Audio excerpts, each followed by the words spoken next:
Good afternoon. Today is Saturday, October 27, 2018.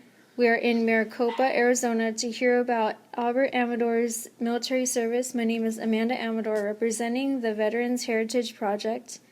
So, Mr. Amador, could you tell us about your military service from the time you were enlisted with any background information that encouraged you to join the service?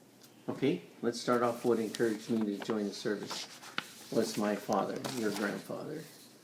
I was 2 years old and I was watching him get dressed. He was getting dressed in his Marine Corps uniform, and it impressed me. And it always impressed me. So ever since second grade, I already knew that I wanted to be a Marine. So all through high school, and everybody that knew when we did career day that I was going to go in the Marine Corps. When my father passed away, I went in the Marine Corps in 1984. And I went in as a water purification specialist, which is I purified salt water to fresh water. I worked on the laundry facilities, I worked on the shower facilities, I worked on the big reverse osmosis drinking systems, anything to deal with water purification or hygiene equipment. And then shortly after completing that school, I learned how to be a marksmanship instructor, and then I started the drones. So that started my career in the Marine Corps. That's what initiated my military service. And how old were you when you enlisted? I was actually 20 years old when I enlisted. And where were you living at the time? I was living in San Diego, California. And was there a reason that you picked the service branch that you joined? Because of my father. We have a long history of Marines in our family. I have 6 nieces and nephews in the Marine Corps, and some of them are females. 2 females and 5 now, I forgot, Junie. 5 boys in the Marine Corps currently serving. And what was your rank? My highest rank obtained in the Marine Corps was sergeant. I got out in 1997 due to the cutbacks.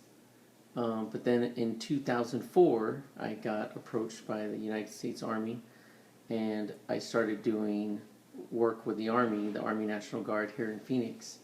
And then I got assigned to active duty Army in particular times when I deployed.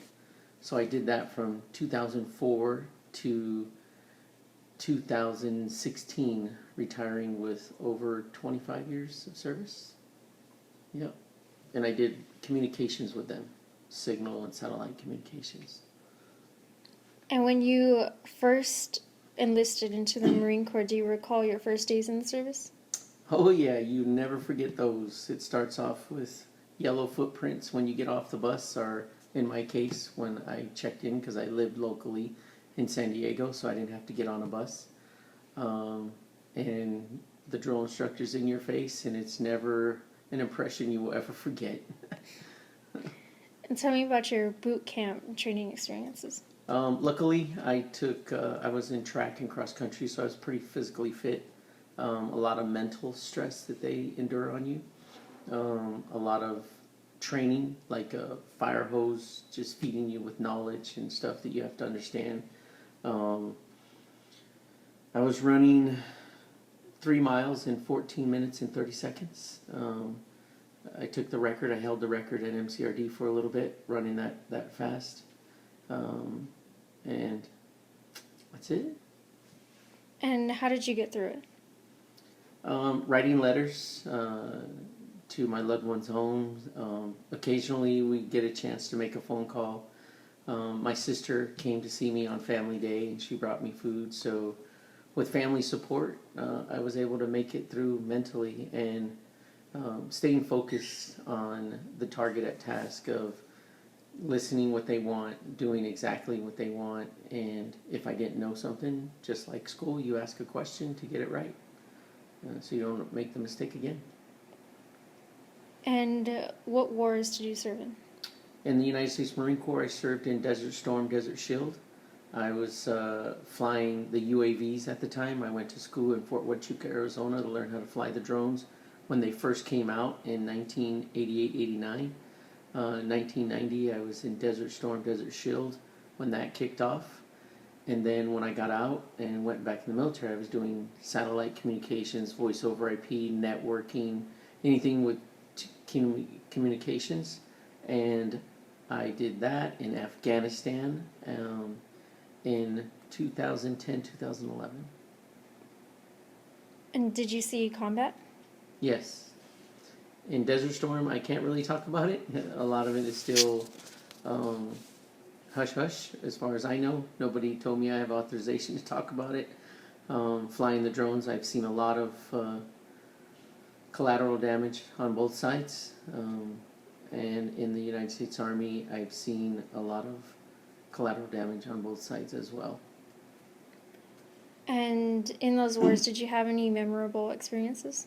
Funny experience. The British was with us in Desert Storm, Desert Shield, and it was Christmas, and they took chem lights and broke them open and poured them all over their bodies, and they went along the ridge line glowing, singing Jingle Bells and Merry Christmas.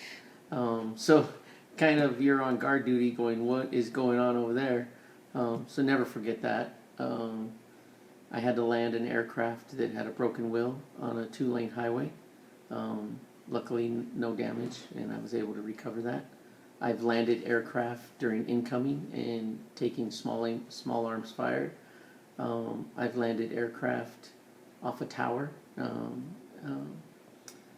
Yeah, I've done some pretty unusual things that a lot of service members don't get to do or see, or I think that's as much as I could talk about on that. Were you awarded any medals or citations? Yes, in Desert Storm, I was awarded a Navy achievement for landing aircraft during incoming and harassing fire. In Afghanistan, I was awarded a Bronze Star. And my total time of service personal awards are the Bronze Star, Army Commendation, 2 Navy achievements. The one that I'll never forget is in Korea. I provided water. I re-drilled a water route for 600 feet because they said it was frozen. So I redeveloped the water line, and I was able to bring in water to the community and the military community to support bear hunt, team spirit, military operations in South Korea. And did you sustain any injuries? I have PTSD. I have 2 slip discs. I have hearing loss. I am currently 60% disabled. So yes, and other things, but we won't talk about those. But I'm taking my meds and I'm doing fine. How did you stay in touch with your family? Desert Storm, letters. There was no internet access. It was all letters. And unfortunately, I had to burn my letters because we were moving forward. As we moved north into northern Saudi Arabia, I went into Kafji.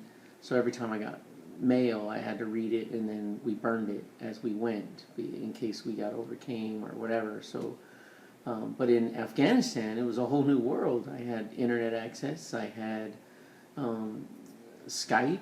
I had a phone. And ironically enough, we had little what we call Roshan phones, and I was able to communicate with my family through a regular cell phone. So huge difference from Desert Storm to Afghanistan, but that's how I did it. And what was the food like? In Desert Storm, for 8 months, I ate MREs. And I slept in a foxhole, and we made temporary building from when we landed all the way through the war. Thank God it was a short war, but we ate, I'd say 98% of the time I was eating MREs. Still can't stand them. In Afghanistan, we had chow halls. I was in Bagram, and we had 14 different FOBs that occasionally I would go and check on those FOBs. But every one of those FOBs had an actual chow hall, so the food was actually pretty good. Yeah. Did you feel pressure or stress? in Desert Storm, Desert Shield, you really don't have a chance to understand pressure or stress, especially when you're taking harassing fire. It's all instinct and natural reaction. But when you sit down and you start recalling things, your stress and your anxiety, and that kicks in. So during the moment, it's all adrenaline. And was there something special you did for good luck? I had pictures of you guys. I had pictures of my kids, and I would look at my kids, and I knew that I had loved ones in the rear that counted on me and coming home. And how did people entertain themselves? We had in Desert Storm, we played a lot of rummy, a lot of spades, a lot of dominoes. We had to use low visibility lights, so you had to make sure your tents were completely blacked out so the enemy wouldn't see you. So that entertainment was kind of scarce. So it was a lot of card games and board games. During Afghanistan, we had the USO would come out and entertain us in certain times of the year and stuff. I ran 5Ks and 10Ks in Bagram. Every day I ran 3 to 6 miles to keep myself focused. I went to the gym a lot. And that's what I did. And what did you do when you were on leave? In Desert Storm, I came home and I think I just relaxed with the family. And we went to see family and we had a pretty good time. I actually drove on the wrong side of the base coming from the airport to outside because the right hand, left hand changes. So I had to let my wife at the time drive. And then that was that was Japan, 88. I did that. So I really don't remember what I did in Desert Storm. But in Afghanistan, when I came home to buy this house. I bought the house online while I was in Afghanistan, and I came home and I got to see the kids, spend time with family. That was it.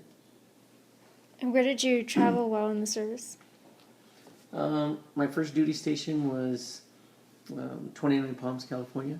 And from there I went to the Philippines, and I did an operation where we unloaded the med ships. These are ships that are stationed in different parts of the world, and we came in and we recycled the equipment and checked it and made sure they were okay.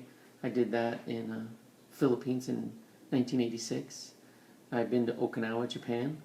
I've been to Bridgeport, California. I've been to Pohang, Korea, Seoul, Korea, basically all over Korea.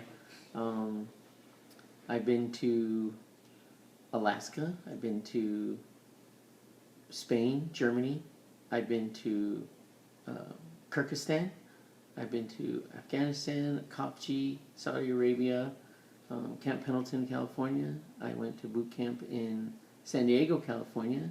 And because I transitioned from the Marine Corps to the Army, I didn't have to go to their boot camp. I just transitioned into that branch of service. And do you recall any particularly humorous or unusual events? When I was traveling? Yes. Yeah. Japan, 1988, I went to one of their, what they call a zoo, and they had a huge python, and I went on stage and I'm holding the python, and they put this funny hat on me, and I'm taking a picture there. I think your older brothers have that picture. I went rock climbing in Bridgeport, California, where I was doing on rappel tied off, and I was doing sit-ups. So the picture shows me doing a sit-up and the guy up top holding the rope. So that was always a memorable picture. So many different memories of flashback of the times I had in the military, but it all went fast. And were there any pranks that you or others would pull in the service? Sometimes you have limited time and you do what you have to do to bring humor into the work environment. I took a guy's wall locker and we pulled everything out and we filled it up with the styrofoam popcorn. So when he opened it, all the popcorn came out. We've done that. We've filled up desk with flour, just covered everything in flour. So when he opened it up, he had a mess to clean. Water balloons. Have you seen the two bungees? You hold them. Two people hold the bungees, and you pull the water balloon back, Yeah. and you let it go. And we would shoot it from one side of the barracks to the other, at each other. Yeah, we would do some things just to break the monotony of the day or the stress that was involved wherever we were. And do you have any photographs of you in the service? Yes, I do. I have pictures of me on the Marine Corps Rifle Pistol Team. I have pictures of me purifying salt water. I have a picture of me doing communications. I have a picture of me in Afghanistan, Saudi Arabia, Korea. I have many pictures. And what did you think of officers or fellow soldiers? At my rank in the Marine Corps, at first, when you first go in, the enlisted stays separate, the officers stay separate. But as you get more rank in enlisted side, you start to merge more with interaction with the officers. So the officers had their mission to do, and the enlisted were the worker bees, and we had our work to do. So you work hand in hand. Do you recall the day your service ended? In September 1997, yes, I do. And then I came home to your mom. And then in 2016, when I retired out of Fort Huachuca, I came here to Maricopa. And what did you do in the days and weeks afterward? The first 3 months, I remodeled this house. We did front yard landscaping, we did pavers, we did everything. Then after that, I was like, this retirement is not for me. I'm going to go find a job. I went through a series of jobs, from driving a charter bus, taking kids to Disneyland and science fairs, to working for Waste Management. And I went through working for Project 202 on the new extension that's being built right now. And now I currently work for NV5, and I do environmental work, and we sample water, earth, air pollutants, anything to do with the environmental. Right now I'm working out of Ray, Arizona at the mine up there, and we're working on solving problems because the selenium and the copper levels and certain other mineral levels are high in the water, so we're reducing those, working on projects to reduce those levels. And did you ever go back to school? Because of my extensive background in the military, no, but the GI Bill is there for me. It is one of my assets that I could use. When you have a full plumber's background, a water purification background, a communications background, in between services, I was an instructor for Cox Cable, so I know video, telephone, computer maintenance, anything to do with computers. I do a lot of that. So I didn't really need to go back to school, but the option is still there for me. And did you make any close friendships while in the service?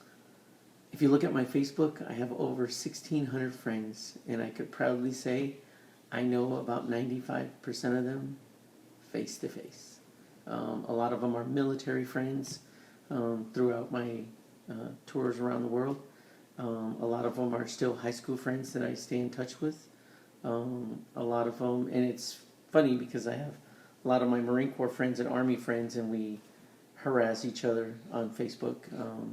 And a lot of them are car enthusiasts like me, so yes. And did you join a veterans organization? I belong to the American Legion.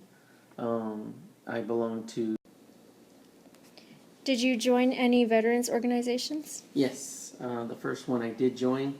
I actually joined as soon as I got out of Desert Storm, the VFW that my father was part of in San Diego, California, Don Diego's. So I'm a lifetime member there.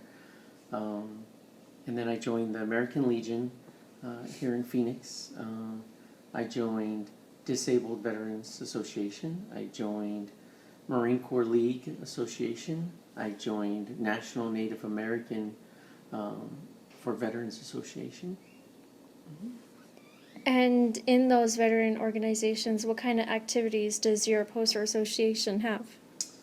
The Marine Corps the American Legion and the VFW pretty much do the same. They raise money for veterans in need. The last event we had, we raised money so we could buy socks, underwear, toiletries for veterans in need. So we help them pay their electric bill or a bill that they fall short in money, so we help them do that. I'll take my car out and we do car shows and gather money for that. So real heavy in that. The DAV, I haven't really done much there, but I do support them when they have their dinners and stuff like that. And they generally raise money for the disabled veterans. Some of them are homeless, so they do that. And the National Native American Association gives back to the Native Americans in need that are veterans that fallen on hard times. And do you attend any reunions? Yes, I do. I attend the Marine Corps birthday ball pretty much religiously. I attend some Army functions. A lot of us in a tight-knit group will get together and we'll go deep-sea fishing. We're on our 6th annual year of going deep-sea fishing. We go down to San Diego. We spend the weekend down there. We schedule events at the local VFW American Legion where we all get together, and it helps us cope with some of the issues that each of us are going through. And how did your service and experiences affect your life? Dramatically. My brothers weren't that educated. Out of 7 brothers and 7 sisters, me and my little sister were the only ones that got a high school diploma. If I would have followed their tracks, I would have never went in the military. So I struggled to get my education. I got it. I went in the Marine Corps, and it's changed my life. So I would do it in a minute. I didn't want to get out of the Marine Corps, but due to the cutbacks of the military back in '97, I got out. I worked for Cox Cable for 5 years, and then the Army asked me to come back, and I came back. And like I said, I'll do it all over again if I have to. And would you recommend to anyone to join the military? Yes, I actually work with problem teens and young adults in need that are stressed out, and I'm assist trained, so I teach people how to look for kids with suicidal tendencies or like that. So a lot of times I give them my story of what happened to me when I was a young adult and how the military changed my life. And if people are thinking about joining the military, I'll tell them straight up the straight truth. It's not hard. It's not for everyone. But if you want to go in and get your education, Uncle Sam will get you an education, and Uncle Sam will teach you a straight and narrow and teach you some discipline and respect, camaraderie. So I would highly, highly recommend the military for anyone who comes and asks me about it. And what do you do as an individual in your local community? My local community as an individual, without my car clubs and stuff, I do volunteer work with my plumbing because I have a plumbing background. So I used to help the elderly in Bridgeport. A lot of the pipes would be frozen, so I would go and do plumbing for free. I would just tell them to buy the parts, and then I would go and do that. General maintenance on cars, I'll help the elderly or somebody in need. I help them. Kids, I'm always willing to take the time to talk to them and listen to them and help them. And it's actually helped me be a better person because I don't jump to be so judgmental on certain things. I learned to sit back and go, okay, let me hear the whole thing. I do a lot of volunteer work with all my organizations. The car show, we do Mended Little Hearts, so we program it every March. We do the Mended Little Hearts, and we raise, last year we raised about $3,000. The year before was about the same, but and we give, all the money goes to Mended Little Hearts. So as much as I can, I get involved with the community to give back and give thanks for what I have. And do you have any regrets about enlisting, or is there anything that you would like to change if you could do it again? If I could change anything, I would wish I could have stood in the Marine Corps for 20 years, 30 years. The Marine Corps was my passion. It was my life. Um, I do not regret going in the Army. It was actually an eye-opener because the Marine Corps is, if they wanted you to have something, they would issue it to you. The Army is, how's your family? You need education. You need to worry about what's going to happen when you get out. The Marine Corps is not like that. The Marine Corps is very stern, but I hear it's changing. But I don't know. I mean, I would definitely do it again. The only thing I would change is if I was able to stay the 20-something years, 25 years I have as a Marine full time. But once a Marine, always a Marine. But I don't regret anything I've done. So you've never wanted to be in a different branch? No, your grandmother didn't like the Navy, so she told me I wasn't allowed to do that. I have uncles that were in the Air Force. I have two uncles that have their name on the wall at the Vietnam Memorial. And we have uncles that were in the Army. So I think out of everything, if I didn't choose the Marine Corps, my mom would have settled for the Army, and that's why I said, okay, I would do the Army. And what was it like having family in the military? It was actually pretty good because when I went in, I was the only one out of the family because Grandpa died. So as the nieces and nephews came in, I was able to mentor them and tell them what to do and prepare them and get them in shape. And I taught the older boys how to shoot, so when they went in the Army, they were able to shoot. They knew how to run. They knew the exercises. And they actually said they used to barter with their guys that they could outshoot them. The best thing about that, I forgot about my sons that were in the Army. They both served in the Army. I'm very proud of them. They both served in Afghanistan. One of my sons served twice. And when they were coming back from Afghanistan, I was flying to Afghanistan. So, but yeah, two of my sons were in the Army. And were there any downsides to being in the service or having family in the service? Well, because I had so much military background, the downsides was very minimal for me, and it was very uplifting to them because they had someone they could turn to. They could ask the questions and, hey, what about this? What about that? And it's nice to have somebody that's in your family that you could come to and say, hey, how do I do this? How do I do this? And you're able to give them, here's a straight, direct answer and be able to help.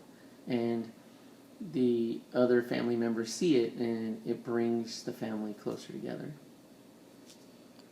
So you say by having family in the military gave you somewhat an advantage? Yes, it gave them an advantage because I was able to tell them how to study, how to prepare, how to be. Basically how to be. That boot camp's rough, or this guy's going to yell at you, but it's all just a learning curve, and once you learn it, you're done. Go do your job and just do it to the best of your abilities. And remember, you're doing it for the American flag and its people at all costs. And when you were in the service and you had instructors yelling at you, was there ever a moment when you thought about giving up? No, I was actually mentally and physically ready because I had track and cross country underneath me, and I've done all that. But I've helped people when we were in boot camp that were stressed like that because I spit shined my shoes, I ironed my things, I made my bed, I'd done what I was told, tore apart my M16 blindfolded, and I helped others learn how to spit shine their shoes and do all that and motivate them. And I would grab other positive people and we would motivate them through there to get them through that rough time and tell them, hey, it's only 3 months, and once you're done with this 3 months, it's totally a different world. And it is true. I mean, my dad told me that, hey, boot camp's the hardest part, and after that, it's a job. Do your job. So yeah, I mean, it wasn't. It was rough on me, and sometimes, but with family and with close friends, I made it through. Okay. And is there anything you would like to add that we have not already covered in this interview? Actually, I thought about this question, and yes, the hardest part of being in the service is being away from your loved ones, being away from your kids, and watching them when you go to Japan or Korea and you're gone for a year, and your child is a voice over the phone or a picture in the mail, or you know, you miss so much, and then you have to come home and you have to be reacquainted with your family members, and nobody, they give you a hug because they're like, oh, you're my dad, you know, you're okay, but it takes months to get used to of the wife not doing everything, and you know, she needs to understand, okay, I'm here to help, and then it takes me time to understand that they're not used to the way I am because I've been gone so long. So being in the military is, you have to be able to communicate with your loved ones, and you have to remind them constantly that you're there for them. Okay. Well, thank you for letting me interview you. You're welcome. It's been my pleasure.